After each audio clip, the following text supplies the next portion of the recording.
Je vous dis bonjour également. Je suis heureux d'être ici. Mon propos va, je crois, utilement connecter avec le bilan qui a été présenté ce matin. Donc, on a parlé du boss sur l'Europe. Hein. Je voudrais commencer avec un petit sondage. Qui parmi vous estime que l'Europe est sur la bonne voie, dans des bonnes mains, se porte bien? Qui?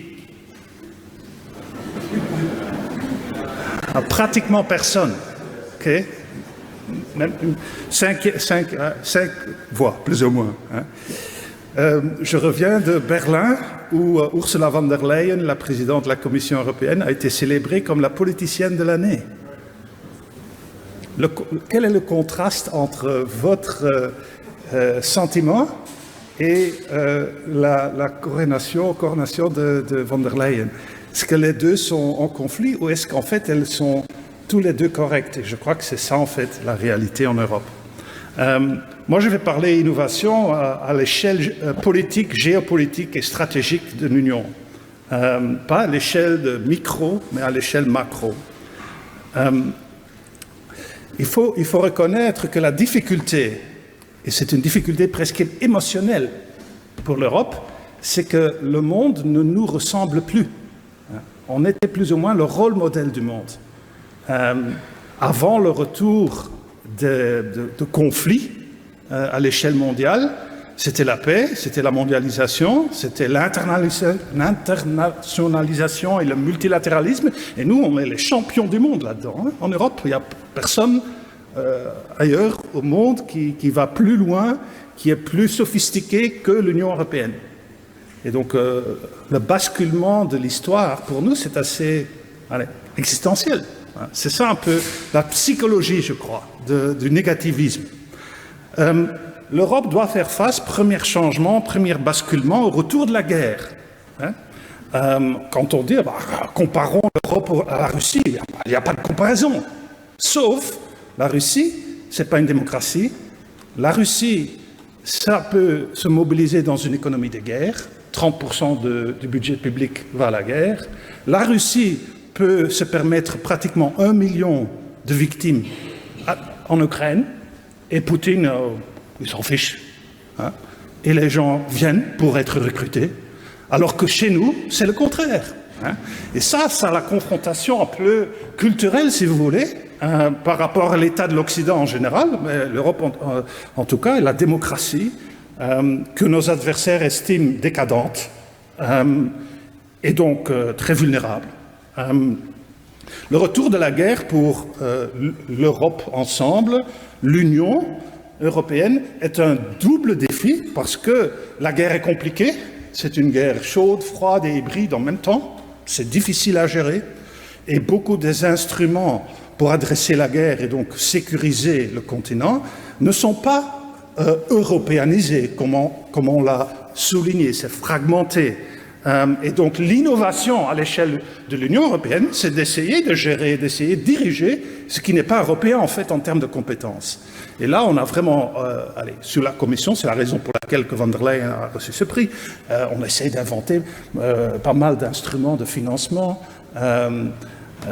Récemment, on a ce fonds qui a été avalisé il y a 2 semaines, un fonds qui met à disposition une dette commune liée à une dette nationale. Donc on essaye de coller ensemble l'action nationale et une action un peu gérée à l'échelle européenne pour diriger la dépense. Et la condition pour avoir accès à la dette, c'est de le faire pas seul, mais de le faire avec plusieurs pays en même temps. Parce que c'est ça en fait le défi pour notre industrie de défense. Et la défense, c'est chaude, donc la vraie défense, l'armement, mais aussi froide et hybride, donc c'est aussi la technologie, c'est aussi la communication, c'est les satellites, c'est un peu tout, c'est hybride. Hein. Le problème, c'est que quand vous partez du secteur de défense, l'industrie de défense, etc., depuis des décennies, soit ça n'existe pas, ce sont les Américains, soit ça existe, mais c'est entièrement national, il n'y a qu'un client, c'est l'État national. Et l'État national est aussi votre agent de commerce à l'échelle internationale. Et donc, il y a une dépendance directe entre les entreprises et l'État national. Si vous devez alors mettre le cap sur l'Europe, ce n'est pas évident. Hein. parce que tout État national, évidemment, va essayer de défendre ses intérêts nationaux.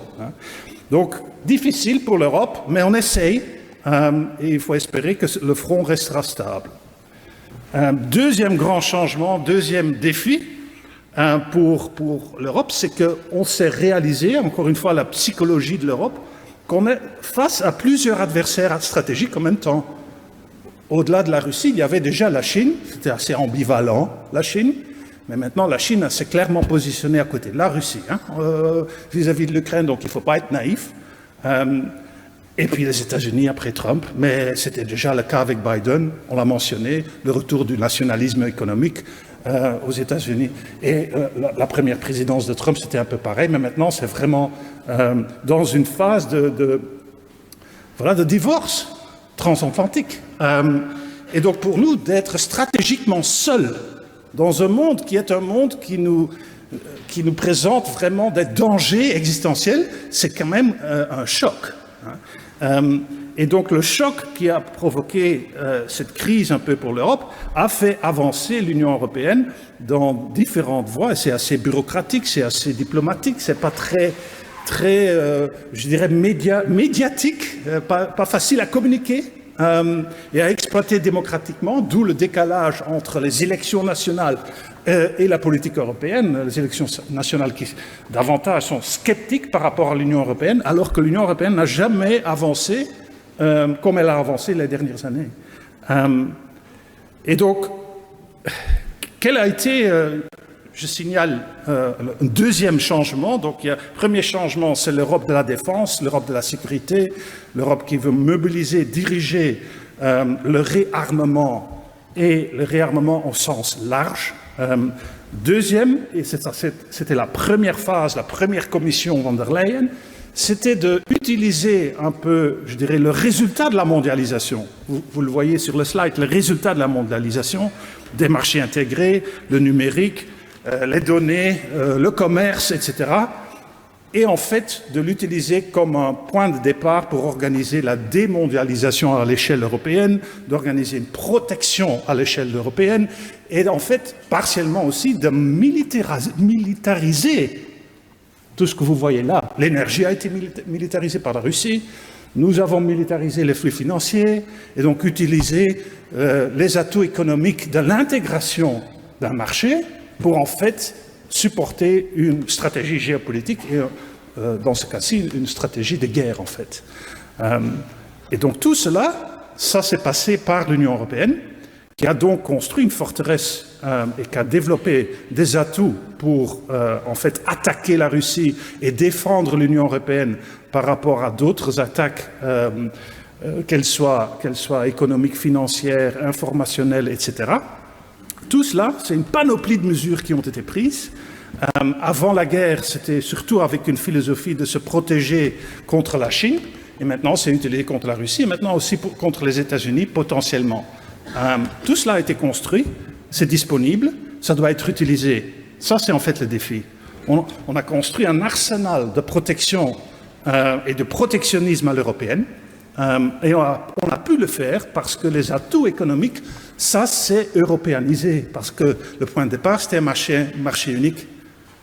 Là, ce n'est pas national, c'est européen. Et donc la Commission européenne, avec le support évidemment du consensus politique des États, a su développer toute une liste. C'était un peu le thème de mon livre qui a été mentionné, toute une liste de mesures. Mais maintenant, le grand défi, c'est de l'utiliser, d'oser de l'utiliser politiquement. Quand vous confrontez M. Trump dans des négociations sur les relations commerciales, il faut vouloir utiliser les atouts qu'on a.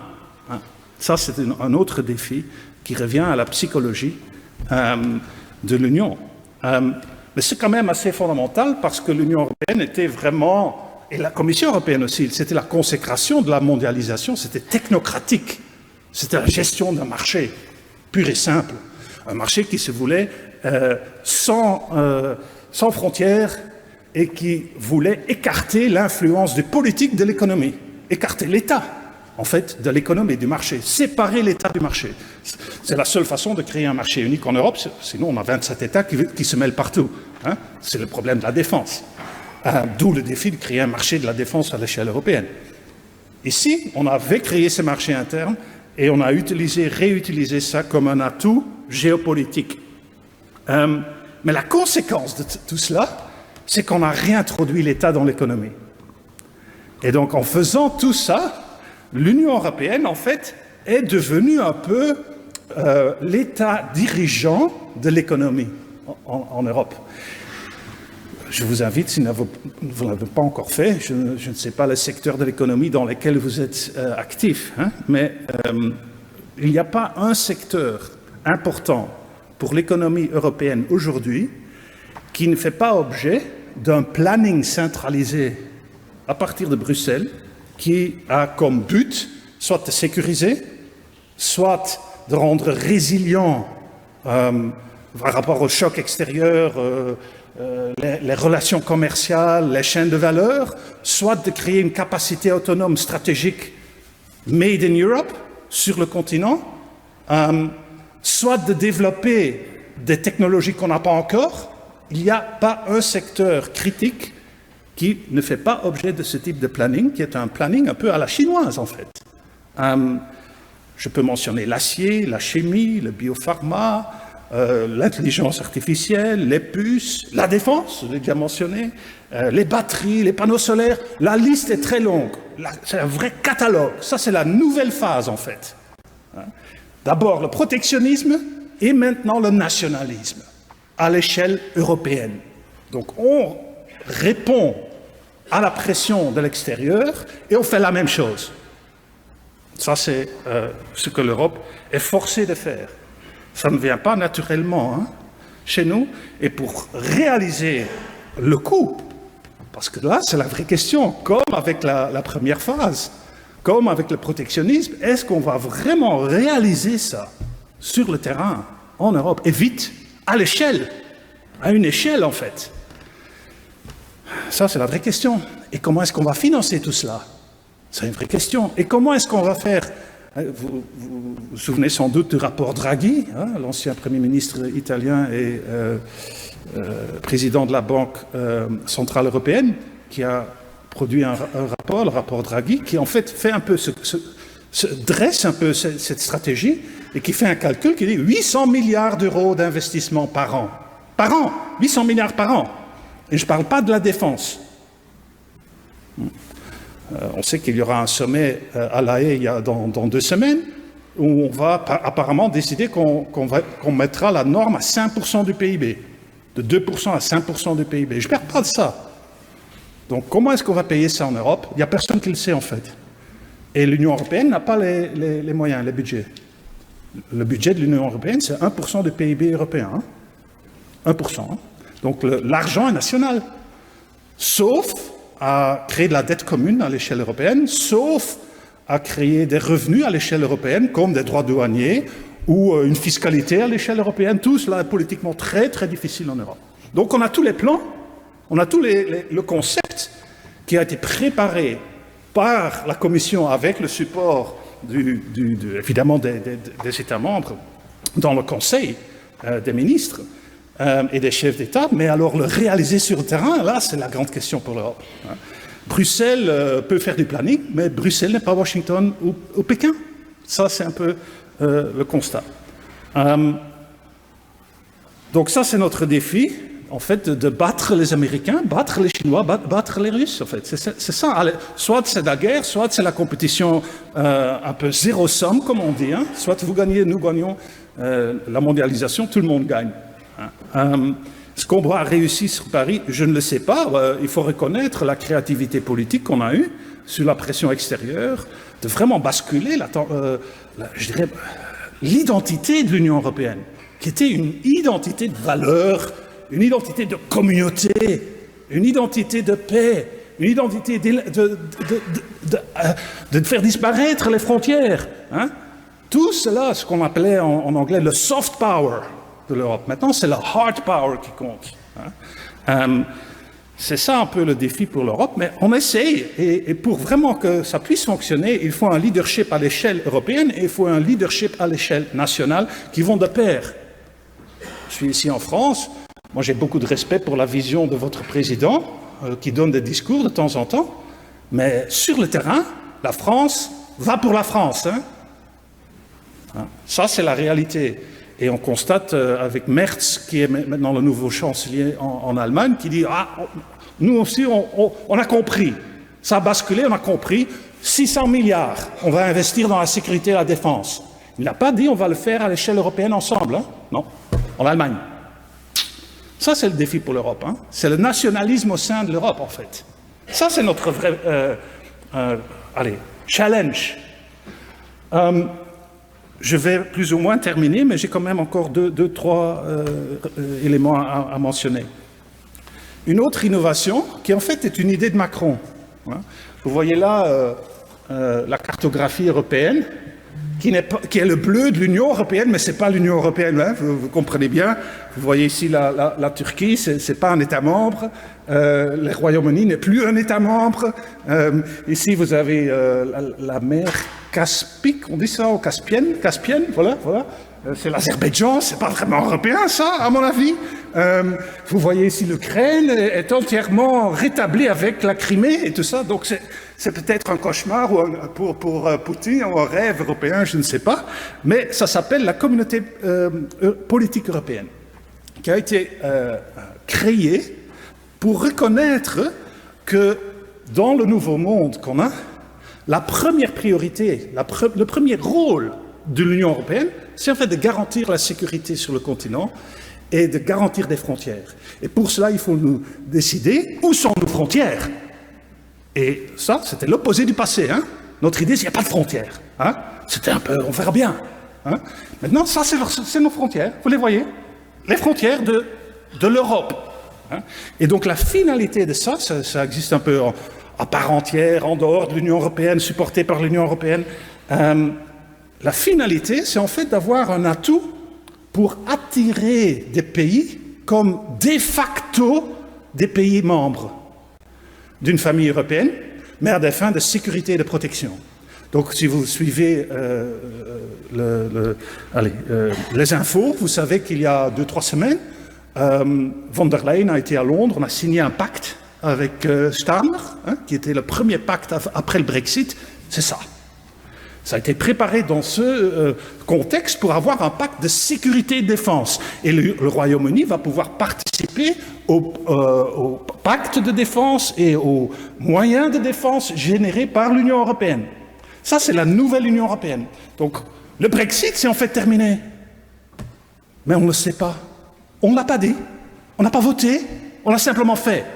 C'est flexible, c'est direct. On fait la même chose avec l'Ukraine. Des accords sur la sécurité et la défense. En fait, l'Ukraine, c'est la première armée européenne. La première armée européenne, l'Ukraine. Ça, c'est la réalité, en fait. Et donc, ça, c'est un peu un fait accompli géopolitique, une innovation, parce que l'Europe a toujours comment élargir. Ça prend énormément de temps, c'est archi compliqué, technocratique, bureaucratique, alors qu'il faut agir. Voilà, ça c'est un peu encore une innovation. Et je vais terminer, j'ai parlé de la défense. Je mentionne Jean Monnet, et j'arrête là. Jean Monnet, un des pères fondateurs, qui était très pragmatique, pas romantique sur l'Europe. Il ne faut pas être romantique. À la fin, on est tous nationalistes. Ça, c'est notre siècle et siècle et siècle. Ça va durer un peu avant qu'on perde ça. Il faut reconnaître que l'intérêt national est servi par une Union européenne qui est fédéralisée et intégrée. Ça, il faut reconnaître. Et alors, il faut agir ensemble, coordonner. C'est un peu le défi. Donc, est-ce que c'est positif ou négatif? C'est les deux. On a énormément d'innovations stratégiques, géopolitiques, législatives, en termes d'outils. C'est vraiment une révolution à l'échelle de l'Union européenne qui s'est conduite et qui continue à être conduite, mais c'est pas visible, c'est pas vraiment démocratisé politique, d'où le décalage avec la psychologie des citoyens, surtout dans la partie ouest de l'Union européenne et sud, mais pas dans la partie est, où c'est un peu différent. La Russie, c'est très proche. Et donc, il y a quelque part un décalage, mais moi, je suis donc plutôt de ceux qui disent le verre est à moitié plein plutôt que vide. On a réussi beaucoup de choses. Maintenant, il faut continuer avec l'énergie et l'implémentation. Et surtout, il faut quelque part une coalition de grands pays, de pays importants, qui, tout en agissant au niveau national, le font dans l'intérêt commun européen et le font comme étant en fait le début de la phase de l'intégration européenne suivante. La défense, c'est le secteur en fait pour le faire. Donc voilà, je vous remercie. Merci beaucoup.